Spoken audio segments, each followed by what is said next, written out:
Welcome to the Coach and Crew Show. I am your host, Charlie Krause.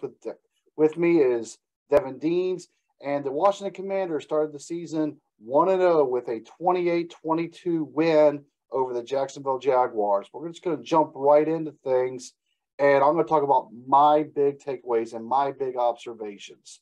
So, number one, I'm trying not to say the earth is falling or the sky is falling and then we're going to the Super Bowl. I'm trying to not go either extreme because it's just week one and it was the Jacksonville Jaguars. With that said, here's my takeaways. Number one, maybe because of Carson Wentz, maybe because of just the new mentality, but I loved how I constantly saw chunk plays throughout the game, not just in the first quarter, and you're holding on for dear life at the end. I saw chunk plays in almost every single quarter, multiple times throughout the game, and usually multiple times on the drives. So that was number one takeaway. Number two takeaway is, even though there's not that many sacks listed, I liked how I felt like there was constant pressure on the quarterback. And it was not just in the first quarter, it was all four quarters, especially when it mattered most, because I hate prevent defense. That was takeaway number two. Takeaway number three, wide receivers. 20 targets, 13 catches, all 4 touchdowns. Bold statement here, Cotton, but I feel Washington's wide receiver core arguably should be top 3 in the NFL. They were the difference maker on today's game, was the wide receiver core, in my opinion. Devin, let's start with you and what was your main takeaways and observations? So first off, just the Jags. Everyone, it was 50-50 who was going to win the game in everyone's eyes. But at this point, you can't tell how good the Jags are until we get to about week 3 or week 4. They could be the Jags from last year and we're just that bad, or they could be a new and improved Jags. But my takeaways from the game are we have so many weapons that we can use and utilize in the game, but we don't use them. We didn't use them in the game. Like McKisson, you didn't see him much. You didn't see Terry McLaurin that much. And then we got Brian Robinson. You can run the ball so much with him. Our offense can be very dynamic. Another takeaway is our linebackers are the same as they were last year. They were getting toasted up the middle. They're not very good at guarding receivers or tight ends for that matter. So that needs to be worked on. And then I was going to hit that one actually in a little bit on the negative side, but go ahead, please continue. And then also, the biggest takeaway for me is I'm excited for this season just because of how good the offense looked in the first game. And if you clean up a few things and Scott Turner calls a few better plays and doesn't call that screen on first down and where it becomes a pick, that offense can be humming this year. You mentioned the linebackers, and you're seeing almost identical to what you saw last year. I'm going to go one step further, bigger picture. And what I saw was inconsistency. All right, big, huge opening drive. Second drive also ended in a score, but it just happened to extend into the second quarter. And then we went through a big, long gap of nothing. And in that long gap of nothing, you had defensive breakdowns. You had 3 and outs on the offense.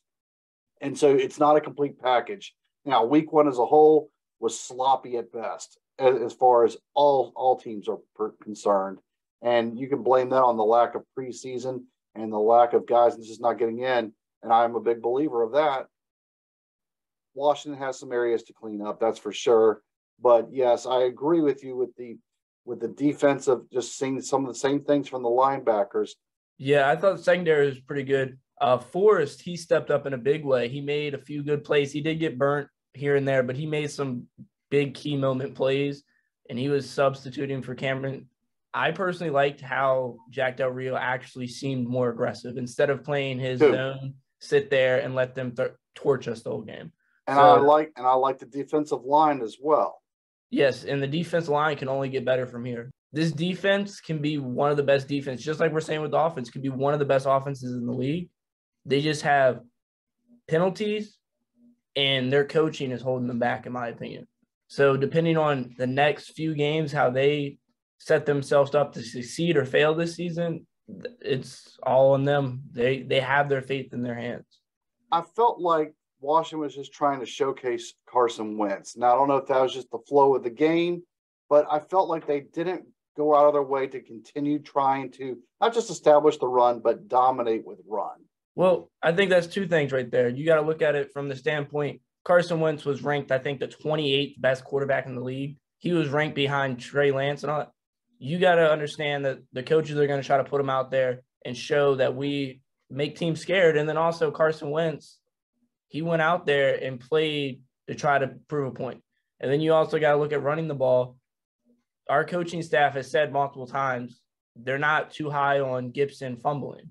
They know he's going to fumble. You're scared he's going to give the game away. He gave away 2 games last year.